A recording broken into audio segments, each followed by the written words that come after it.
Hello friends. हम लोग एक नया इनिशिएटिव स्टार्ट किए हैं, न्यू इनिशिएटिव स्टार्ट किए हैं। कोई भी सीरीज या कोई भी टॉपिक, मतलब एक नया सीरीज स्टार्ट किए हैं माइंड मैप के थ्रू। अब माइंड मैप के थ्रू हम लोग क्या करेंगे कि विदिन 10 मिनट्स जो भी टॉपिक है, मोस्ट प्रोबेबल टॉपिक, जो मतलब हाईली रेलेवेंट टॉपिक है, जो बीपीएससी, आप अगर पीवाई की उठा करके देखिएगा बीपीएससी का, तो बीपीएससी हमेशा एजुकेशन, जो एजुकेशनल डेवलपमेंट हुआ है, एजुकेशनल डेवलपमेंट से हमेशा क्वेश्चन पूछा। आप अगर पीवाई की उठाइएगा तो आपको हमेशा क्वेश्चन यहाँ से मिल जाएगा। तो हम लोग का क्या प्लान है कि हम लोग उसके थ्रू जो भी टॉपिक होगा, हम लोग 10 minute minimum, maximum 10 minute, max 10 minutes में आपका वो टॉपिक हम लोग कवर करेंगे थ्रू माइंड मैप। ये माइंड मैप के थ्रू आपको, ये माइंड मैप क्या होगा कि आपको टेलीग्राम पे मिल जाएगा। टेलीग्राम का लिंक आपको comment section and description box में आपको इसका लिंक मिल जाएगा। आप वहाँ से जा करके चेक कर सकते हैं ये पीडीएफ। और आपका क्या है कि अगर आप वीडियो सुन लीजिएगा ना, तो आपको जो क्वेश्चंस आएगा वो आपका कवर हो जाएगा यहीं से। अब हम लोग का जो मैराथन सीरीज है, मैं 30 सेकेंड और आपका लूँगा। मैराथन सीरीज जो है, मैराथन सीरीज से पहले हम लोग ये सब काम कर रहे हैं। फिर हम लोग विदिन 4 से 5 दिन में हम लोग हिस्ट्री का मैराथन सीरीज लेकर के आएंगे आपके लिए। करीब 350 से 350 क्वेश्चन रहेगा, अराउंड 5 to 6 आज, जिसमें हम लोग पूरा मॉडर्न हिस्ट्री आपका कवर कर देंगे, और 15 अगस्त के आसपास हम लोग 1200 MCQs करेंट अफेयर्स का लाएंगे। पूरे एक साल का करेंट अफेयर्स 1200 MCQ, जिसमें कि आपको 10 घंटा 12 घंटा जो भी लगे, जितना टाइम में हम लोग कवर कर देंगे। इसके साथ साथ हम लोग करेंट अफेयर्स का मैगजीन भी आ ही गया है, तो आप लोग वो चेकआउट कर सकते हैं टेलीग्राम पे जाकर के। आपको टेलीग्राम पे उसका डिटेल आपको मिल जाएगा। तो चलिए हम लोग स्टार्ट करते हैं। देखिए, आपको ये पता है कि विलियम बेंटिक के टाइम पे सबसे पहले मैकॉले मिनट आया था। मैकॉले को वो इस्टेब्लिश किया था। फिर वो ओरिएंटल एंड इंग्लिश कंट्रोवर्सी हुआ था। ये सब तो आपको बेसिक है, ये पता होगा कि मैकॉले आया था, फिर वो इंग्लिश एजुकेशन को ये किया था। लेकिन जो फॉर्मल है, जो स्टार्टिंग अगर देखा जाए, तो सबसे पहले जो वुड डिस्पैच ये सबसे पहले आया था। अगर हम लोग स्टार्टिंग देखें तो सबसे पहले वुड डिस्पैच आया था। अब 1854 के टाइम पे इस समय गवर्नर जनरल कौन था, तो आपको गवर्नर जनरल का नाम कमेंट में बताना है। कमेंट में आपको गवर्नर जनरल का नाम बताना है। इस वक्त गवर्नर जनरल ऑफ इंडिया कौन थे। देखिए, अब अगर आप भी इंगेज होकर पढ़िएगा तो पढ़ने में आपको मजा आएगा। इसलिए आप आंसर जो आप, इससे क्या है कि आपको भी तो मेमोराइज करने में बेनिफिट होगा, हेल्प होगा। तो सबसे पहले ये क्या था कि जो बोला था, जो प्राइमरी लेवल है, आप सुनते जाइए, आपको हो जाए। प्राइमरी जो स्कूल है, जैसे 8वां तक 10वां तक जो भी आपको बेसिक स्कूल्स है, आपको वर्नाकुलर लैंग्वेज का मतलब हिंदी में या फिर उर्दू में, जो भी मतलब मदर टंग है, आप वर्नाकुलर लैंग्वेज को आप मदर टंग से जोड़ सकते हो। जो भी आपका मदर टंग है, उसमें पढ़ाई का बात किया था। कौन किया था ये पढ़ाई का बात? तो ये किया था वुड डिस्पैच, जो चार्ल्स वुड थे वो। ठीक, अब देखिए यहाँ पे नाम लिखा हुआ है लॉर्ड डलहौजी, तो आप सब बता ही दीजिए, गवर्नर जनरल लॉर्ड डलहौजी थे। मुझे ये हाइड करना चाहिए था, बट कोई नहीं, ठीक है, आगे से ध्यान रखा जाएगा इस चीज़ का। और इंग्लिश एजुकेशन जो था, अब ये देखिए इंपॉर्टेंट है, और जो इंग्लिश एजुकेशन है, इसको हायर एजुकेशन के लिए लाया गया था। इंग्लिश एजुकेशन को हायर एजुकेशन के लिए कहा गया था, और वो जो वर्नाकुलर लैंग्वेज है उसको प्राइमरी स्कूल में। इसको Magna carta of English education नहीं बोलते हैं, ये ध्यान रखिए कि इसको मैग्ना कार्टा बोलते हैं। Magna carta of English education इसको बोलते हैं। ठीक, और ये फर्स्ट टाइम फीमेल एजुकेशन का बात किया था। फीमेल एजुकेशन का फर्स्ट टाइम बात कौन किया था? तो वुड डिस्पैच किया था। आपको डेट भी याद रखना है कि 1854 में आया था। ठीक, और इसी टाइम पे डाउन फिल्ट्रेशन थ्योरी आया था, कि ऊपर से अब ये क्या था ना, कि डाउन फिल्ट्रेशन थ्योरी को रिजेक्ट किया था। जो डाउन फिल्ट्रेशन थ्योरी किसका था?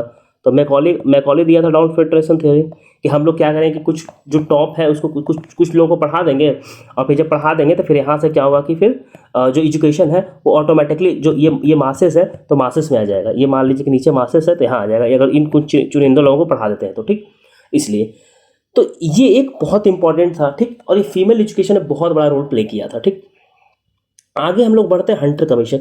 ये लॉर्ड रिपन जो था, आप लोग इल्बर्ट बिल कंट्रोवर्सी से जानते होंगे लॉर्ड रिपन को, या फिर फर्स्ट जो ऑफिशियल सेंसस था उससे रिपन को जानते होंगे। तो ये इस्टेब्लिश हंटर कमीशन आया था। ठीक, अब ये हंटर कमीशन का काम क्या था? जो भी वुड डिस्पैच के बाद जो डेवलपमेंट हुआ है उसको जांच करे और फिर रिकमेंडेशन दे। तो इसका सबसे इंपॉर्टेंट, जो सबसे मतलब प्राइमरी फोकस था ना, वो प्राइमरी एजुकेशन पे था।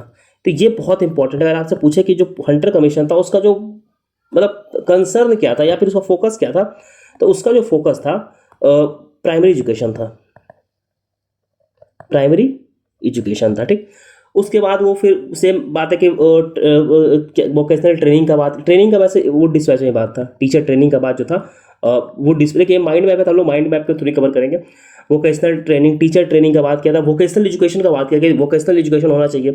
और बाकी सेम वही कि प्राइमरी एजुकेशन जो है लोकल लैंग्वेज होना चाहिए, और उसके बाद जो हम लोग हायर लैंग्वेज आते हैं जो कॉलेज का है फिर वो इंग्लिश होना चाहिए। अब हम रेलिक कमीशन देखते हैं। रेलिक कमीशन किसके टाइम पे आया था, तो लॉर्ड कर्जन के टाइम पे आया था, ठीक। अब रेलिक कमीशन के रिकमेंडेशन पे इंडियन यूनिवर्सिटी एक्ट पास हुआ था जो कि 1904 में। रेलिक कमीशन के ही रिकमेंडेशन पे इंडियन यूनिवर्सिटी एक्ट पास हुआ था 1904 में। अब इसके थ्रू इसमें क्या था कि जो गवर्नर जनरल है, ठीक, वो डिटरमाइन करेगा territorial boundary of university as well as, मतलब इसमें बेसिकली किया क्या था ना कि जो यूनिवर्सिटी था, अब आप देखें कि 1905 के टाइम पे स्वदेशी मूवमेंट हो रहा है, स्वदेशी मूवमेंट हो रहा है। और स्वदेशी मूवमेंट में कौन लोग जा रहे थे, तो स्टूडेंट लोग पार्टिसिपेट कर रहा था। तो यूनिवर्सिटी का जो ऑटोनॉमी था उसको कम कम करने के लिए और उस पर ज़्यादा नकेल कसने के लिए ये एक्ट को लाया गया था, जिससे कि फिर स्टूडेंट को कंट्रोल किया जा सके जो भी उसमें जा रहे थे। तो बेसिकली रेलिक कमीशन जो था लॉर्ड कर्जन के टाइम उसका यही काम था, ठीक। उसके बाद एक एजुकेशन पे रेजोल्यूशन आया था 1913 में। उसमें बहुत कुछ ज़्यादा था नहीं, एक स्टेट ऑफ बोर्ड आया था प्राइमरी एजुकेशन के लिए, वो सेटअप किया गया था जो कि थ्रू आउट मतलब उसमें एजुकेशन में था। उसके बाद क्या था कि जो प्रोविंशियल जो गवर्नमेंट है, स्टेट गवर्नमेंट है, उसको अर्ज किया था कि जो प्राइमरी एजुकेशन है उसको फ्री देने के लिए, स्पेशली इन डिसएडवांटेज पीपल। अब उस सबसे ज़्यादा इंपॉर्टेंट क्या है कि सैडलर कमीशन, ये कब आया था, तो आया था लॉर्ड चैम्सफोर्ड के टाइम पे, ठीक। अब इस जो यूनिवर्सिटी ऑफ जो ये था ना 1904 में जो रेलिक कमीशन आया था, जो यूनिवर्सिटी बनाया था, तो इसमें क्या था कि जो यूनिवर्सिटी ऑफ कलकत्ता उसका कंडीशन और प्रोस्पेक्ट को इन्वेस्टिगेट करने के लिए आया था, मतलब कि उसका जांच पड़ताल करता था। इसमें क्या था कि arrange all the teacher material, जो टीचिंग मटेरियल है ना जो इन कलकत्ता यूनिवर्सिटी, उसको यूनिवर्सिटी में टीचिंग पे फोकस करने के लिए बात किया था, ठीक। इसके बाद जो ऑनर्स का कोर्स है वो इंट्रोड्यूस किया। आप होता है ना बीए ऑनर्स आप करते हैं, या एम या फिर मान लीजिए कि आप हिस्ट्री में ऑनर्स कर रहे हैं, या फिर मान लीजिए आप पॉलिटिकल साइंस में ऑनर्स कर रहे हैं, तो ये कोर्स इसी के टाइम पे इंट्रोड्यूस किया गया था सैडलर कमीशन के रिकमेंडेशन पर, ठीक। और vice chancellor should be chosen as serve university administration leader. जो वाइस चांसलर है उसको administrative leader, as a administrative leader उसको चूज किया जाएगा, ठीक। ये सब इसका काम था। सैडलर कमीशन के बाद आया था हर्टलॉक कमीशन। आपको सबको डेट याद रखना है, 1929 में लॉर्ड इरविन के टाइम पे आया था, ठीक। अब हर्टलॉक कमीशन का काम क्या था कि ये बेसिकली जो प्राइमरी कोर्स है ना उसका जो लेंथ है उसको 4 साल कर दिया। उसके बाद इसका जो मेन फोकस था ना ये स्कूल बनाने पे था कि और मतलब स्कूल बनाया जाए, टीचिंग टेक्निक और जो करिकुलम है उसको चेंज किया जाए, इन सब चीज़ों पे ज़्यादा फोकस था। जो स्कूल का शेड्यूल था उसको मॉडिफाई कर रहा था, यही सब करता। आपको बस हर्टलॉक कमीशन याद रखना कि किससे रिलेटेड था, तो एजुकेशन से रिलेटेड था, नॉट मोर देन दैट। ये बहुत इंपॉर्टेंट है। सर्जेंट प्लान लॉर्ड वेवल के टाइम पे आया था 1944 में, ये बहुत इंपॉर्टेंट है। अब इसमें देखिए, अब आपको बहुत ज़्यादा इसमें जाना नहीं कि डिटेल में क्या था कि प्री प्राइमरी एजुकेशन, सबसे इंपॉर्टेंट इसमें क्या था कि प्री प्राइमरी एजुकेशन का बात किया गया था। पता ना किड्स स्कूल हम लोग देखते हैं ना, सॉरी प्री प्राइमरी एजुकेशन का बात किया गया था जो हम लोग किड्स स्कूल देखते हैं उसमें, ठीक। यही सबसे इंपॉर्टेंट आपसे पूछा कि सर्जेंट कमीशन में प्री प्राइमरी एजुकेशन किस में आया था, तो सर्जेंट में आया था, ठीक। अब इसमें क्या था कि जो 11 साल से 17 साल में 6 साल में था उसमें यंगस्टर को सिलेक्ट करता था हाई स्कूल के लिए, ठीक। एंड इसमें क्या था कि full time and part time peoples, technical, commercial, agriculture, starting, ये सब एजुकेशन का इसमें बात किया गया था कि agriculture education, artistic education, different education provide करने का इसे बात किया गया था। सबसे और इसमें एक इंपॉर्टेंट बात कहता है कि डोमेस्टिक साइंस जो हम लोग अभी देखते हैं ना कि होम साइंस जो हम लोग अभी बात करते हैं, फीमेल्स एजुकेशन में डोमेस्टिक साइंस सिखाने का बात किया गया है, ठीक। इसके साथ साथ फिजिकल एजुकेशन पे हम लोग बहुत फोकस किया था, जैसे योगा हो गया या फिर मान लीजिए कि जो भी फिजिकली होता है एजुकेशन पे वो। देखिए आज का माइंड कंप्लीट हो गया। इसी तरीके से हम लोग, अगर आपको कोई भी टॉपिक है जो आपको नहीं समझ में आ रहा है या आप चाह रहे हैं कि बहुत इंपॉर्टेंट है, आप कमेंट में बताइए,